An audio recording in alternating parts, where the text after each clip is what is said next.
Welcome back to Simple Vegan Recipes. Today we're going to be doing a mango smoothie pie. So let's get started. So this recipe calls for 1 cup of mango, so it can either be fresh or frozen, 1/4 of a cup of avocado, 1 cup of baby spinach, 1 cup of almond milk or whatever plant-based milk that you prefer, a little bit of lemon juice, and we're going to add the organic protein, a plant-based protein powder.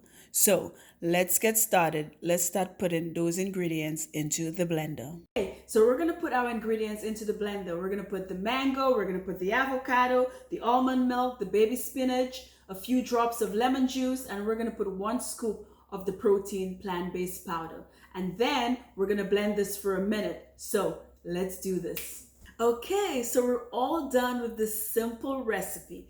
Now, this plant-based protein will be coming to Clee's Health Foods on 75 Brazil Street, Castries.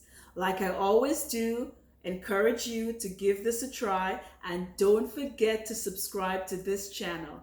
And I'll see you next time on Simple Vegan Recipes. Bye for now.